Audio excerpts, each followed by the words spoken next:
మాట్లాడతాడు. Refine talk అనేది, పిచ్చి పిచ్చి మాటలు మాట్లాడాడు ఆయన. ఆర్టికల్ 19(1)A మాకు వాక్ స్వాతంత్రం ఇచ్చింది. దాని కింద మనం ఎవరినైనా విమర్శిస్తాం. శ్రీశ్రీ ఏం చెప్పిండు, మేమీ ప్రైవేట్ జీవితాలు మేమీ సొంతం, పబ్లిక్గా ఉంటే ఏమైనా అంటాం. నువ్వు రాజకీయాలు ఉంటే అంటాం, నువ్వు సినిమాలు ఉంటే అనం.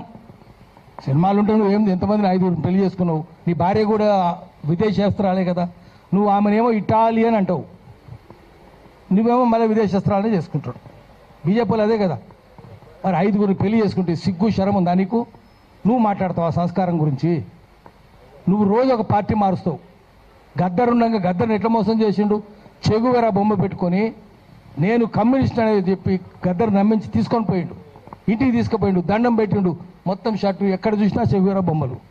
ఇప్పుడు ఎవరు బొమ్మలు పెట్టుకుంటుండు? రోజుకో పార్టీ. ఎక్కడ జిదర్ హరి ఉదర్ చరి, ఎక్కడ పచ్చకుంటే పసులు అక్కడ మేస్తాయి. నువ్వు పశువే కదా, ఎక్కడ ఏ కొమ్మ మీద పండు ఉంటే ఆ కొమ్మ మీద దూకుతాయి కోతులు. నువ్వు కోతివే కదా. నువ్వు చెప్తావా రోజుకో పార్టీ మార్చుకోనివి, రంగులు మార్చుకోనివి నువ్వు చెప్తావా? ఇప్పుడు గద్దర్ గురించి చెప్తావు. గద్దర్ మోసం చేయలేడు, చెగువెర బొమ్మలు పెట్టుకోలేవిడు. పెట్టుకొని ఇప్పుడు ఏం చేస్తున్నాడు? ఎన్టీ రామారావు బొమ్మలు పెట్టుకుంటున్నావు, రోజుకో కథ పడుతున్నావు, చంద్రబాబు బొమ్మలు పెట్టుకుంటున్నావు. మరి మనం ఏమనాలంటే నువ్వు ఉన్నది ఉన్నట్టు చెప్తే 2-4 గంటలు జైలు నోళ్ళు తెరుస్తాయి, గుండ్రాలు విసురుతారు అన్నాడు. నాగేశ్వరరావు ఏం చెప్తున్నాడు? ఆయన పాపం అమాయకంగా 2-4 గంటలు అంటే నేను జైలు పెడతామంటున్నాడు, అరెస్ట్ చేస్తామంటున్నాడు. ఇంత దౌర్జన్యం ఎందుకు? అందుకనే మనం ఏం చెప్పాలంటే తెలంగాణ వచ్చినాక తెలంగాణలో తెలంగాణ రాజ్యం ఉందా? ఇప్పుడు మీడియా వాళ్ళు ఉన్నారు, మీడియా వాళ్ళకి అక్రెడిటేషన్ ఉందా? ఎవరికి ఉన్నది? మొత్తం శాటిలైట్ ఛానల్ అంటారు. శాటిలైట్ ఛానల్ అన్నీ ఆంధ్రలో కదా, ఒక్క V6 టీ న్యూస్ తప్ప అన్నీ ఆంధ్రలో. మరి ఆంధ్రలోకే అక్రెడిటేషన్లు ఉన్నాయి. ఇప్పుడు అక్రెడిటేషన్ పాలసీ చూసుకుందాం, మొత్తం ఆంధ్రలోకే. సోయిందా? వాడు ఎవడు కమిషనరు? సోయి లేదు. మంత్రి ఎవడు? వానికి సోయి లేదు. ముఖ్యమంత్రికి అసలే సోయి లేదు. తెలంగాణ వచ్చినాక కూడా ఇక్కడ ప్రెస్ క్లబ్లో మాట్లాడదాము, అక్రెడిటేషన్లన్నీ ఆంధ్రలోకే వస్తున్నాయి, తెలంగాణలోకి లేదు. శాటిలైట్ ఛానల్ తెలంగాణకు లేవు. అన్ని వాళ్ళే. సోషల్ మీడియాకి ఇస్తున్నారా? ఇస్తలేరు కదా. కేబుల్ ఛానల్కి ఇస్తున్నారా? ఇస్తలేరు కదా. మరి ఎవరికి ఇస్తున్నారు? ఎంత అన్యాయం ఏంది? పోనీ ఛానళ్ళల్లో అక్కడక్కడ తెలుగు ఎన్టీవీలో ఒక్కతే అమ్మాయి ఉంది, తెలంగాణ అమ్మాయి. ఆ అమ్మాయికి అక్రెడిటేషన్ లేదు. మళ్ళీ అంతా వాళ్ళే. జూబ్లీస్ అంతా ఆంధ్రలో కదా. ఫిల్మ్ నగర్ జూబ్లీస్ సొసైటీ అంతా వాళ్ళే. Housing society, Jubilees club, Film Nagar housing society, Film Nagar club మొత్తం ఆంధ్రలో కూడా ఒకటే కులం. రామనేని, సామనేని, కామనేని, ననపనేని, వాళ్ళమనేని, దేవినేని, కేతినేని ఒకటే కులం వాళ్ళు. మీరు ఆ వాసన కమ్మ వాసన మురుక చూసుకుంటూ పోతే జూబ్లీస్ వచ్చేస్తుంది. అంత అన్యాయంగా ఉంటాయి. You can smell your way to Jubilees. అంత అన్యాయంగా ఇప్పుడు తెలంగాణ వచ్చినాక కూడా రాజ్యాంగానికి ఉన్న 4 అంగాలు ఆంధ్రుల చేతుల్లో ఉన్నాయి. ఇంకా అసెంబ్లీ, నేను చంద్రబాబు శిష్యుని అంటున్నాడు కదా ముఖ్యమంత్రి. ఎమ్మెల్యేలు అంటే మొత్తం లెజిస్లేచర్ వాళ్ళ చేతుల్లో ఉంది, మంత్రులంతా వాళ్ళే. అదే తుమ్మల నాగేశ్వరరావు, అదే అంతా వాళ్ళే.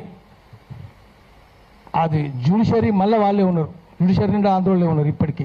ఎగ్జిక్యూటివ్ అంతా మళ్ళీ వాళ్ళే కదా, అదే నవీన్ మిత్తల్, అదే జయేష్ రంజన్, ఆఫీసర్ అంతా వాళ్ళే. సీఎం ఆఫీస్ నిండా వాళ్ళే ఉన్నారు, ఆంధ్రలో ఉన్నారు. అది ఉంది. మీడియా అంతా వాళ్ళ చేతుల్లో ఉంది. 4 అంగాలు, రాజ్యాంగానికి సంబంధించిన 4 అంగాలు ఇంకా ఆంధ్రుల చేతుల్లో ఉన్నాయి. తెలంగాణకు రాలేదు, వచ్చే అవకాశాలు కనిపిస్తలేవు. మాట్లాడితే జన్నడు లేని పోలీసులు చూడండి, ఇంత మొత్తం ఇంటెలిజెన్స్ వాళ్ళు బయట. ఎందుకు ఇంత ఇంటెలిజెన్స్ ఎందుకున్నది ఇక్కడ? అందుకనే మనం ఏం చేయాలంటే గట్టిగా పోరాటాలు చేయాలి. ఇప్పుడు తెలంగాణ వచ్చినాక ఎవరైనా తెలంగాణ, కొండా లక్ష్మణ్ బాపూజీ లేకుండా తెలంగాణ వచ్చిందా? సంగమరెడ్డి సత్యనారాయణ గారు లేకుండా తెలంగాణ వచ్చిందా? గద్దర్ లేకుండా వచ్చిందా? విమలక్క లేకుండా వచ్చిందా? వీళ్ళ పేర్లు ఏమన్నా చెప్తుండా? కేసీఆర్ చెప్పలే, వీళ్ళు చెప్తలేరు. ఆఖరికి బాలనాగమ్మ కథల బాలవదిరాజు పోయి పులిని చంపుతాడు, పేరుగాడు పోయి నేనే చంపినంటాడు, వాడు ముఖ్యమంత్రి అవుతాడు.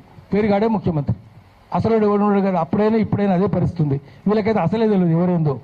అందుకనే మళ్ళీ మనం ప్రజల్ని ఏకం చేయాలి, అందరిని ఏకం చేయాలి. తెలంగాణ రాలే, మనం కోరుకున్న తెలంగాణ రాలే, ప్రజాస్వామిక తెలంగాణ రాలే, సామాజిక తెలంగాణ రాలే.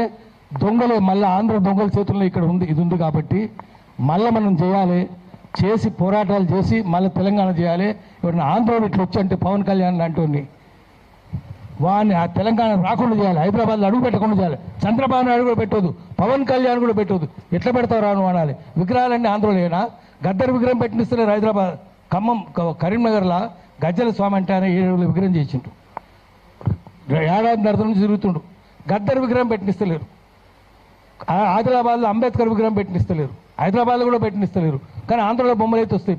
రోషయ్య అడ్డుకున్న రోషయ్య విగ్రహం ఉంటుంది. ఎస్పీ బాలసుబ్రహ్మణ్యం వాడు ఏం పాటలు పాడిన అన్ని బూత్ పాటలే. నీ అదరం మీద మందార అని, నడుం మీద వడ్డాన అని ఇటువంటి బూత్ పాటలు పాడినోడు వాందా పెడతారు. చివరికి ఎన్టీఆర్ది కూడా పెడుతున్నారు, రేపు చంద్రబాబు కూడా పెడతారు, లోకేష్ కూడా పెడతారు, పవన్ కళ్యాణ్ కూడా పెడతారు విగ్రహాలు ఇక్కడ. కానీ తెలంగాణలో మాత్రం పెట్టినారు. అందుకనే మనం అందరం ఏకం కాకపోతే, మనందరం సోయిలో పడకపోతే, మనం మెదడులో సోయి ఉండాలి, మన చేతిలో రాయి ఉండాలి.